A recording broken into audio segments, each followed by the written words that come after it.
Lollipop Farm, une association de protection animale new-yorkaise, dénonce les agissements violents d'un homme accusé d'avoir frappé son chien dans un salon de toilettage.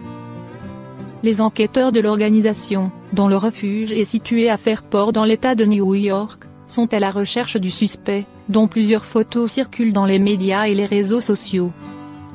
La scène a, en effet, été filmée par l'une des caméras de surveillance de l'établissement, comme le rapportait WAM ce mercredi. Au moment des faits, l'intéressé était en train de faire prendre un bain au canidé, un berger allemand, dans l'un des postes de lavage à la libre-service du salon et animalerie Country-Max situé à Henrietta, toujours dans l'État de New York. Les images enregistrées par le dispositif de vidéosurveillance le montrent porter plusieurs coups à son animal de compagnie, d'après Lollipop Farm. Le propriétaire brutal identifié, mais pas encore localisé. Des captures d'écran où le visage de l'homme et son chien apparaissent de manière assez claire ont été postées depuis l'incident. Nous avons identifié le suspect, mais n'avons pas pu le localiser, indique Renaud Di Domenico, vice-président du département des enquêtes de l'association Lollipop Farm. Des images qui continuent d'être partagées en masse.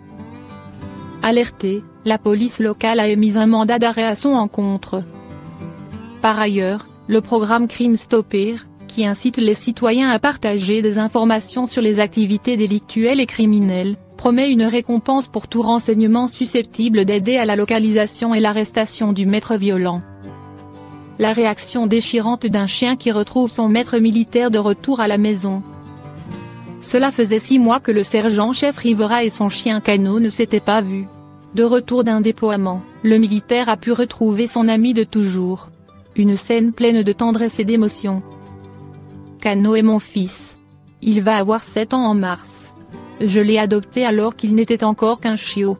Je n'avais personne pour s'occuper de lui, confie Hector Rivera. Jusqu'à ce qu'il entende parler de Dog on Deployment, un programme permettant aux militaires devant partir en déploiement de faire garder leurs chiens pendant leur absence.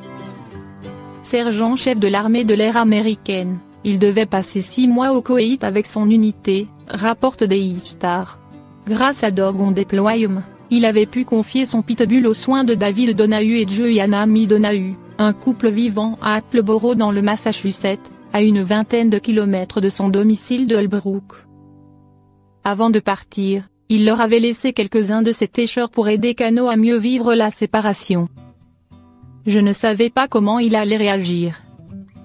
Sa mission a pris fin et le soldat est arrivé devant la maison de David et Joanna le 19 janvier dernier pour récupérer son chien. Il est resté dans la voiture pendant qu'on faisait sortir Cano dans le jardin. Il est descendu du véhicule et a appelé le pitbull, qui est venu vers lui en courant. Pour être honnête, je ne savais pas comment il allait réagir, reconnaît Hector Rivera, qui a ensuite eu les larmes aux yeux.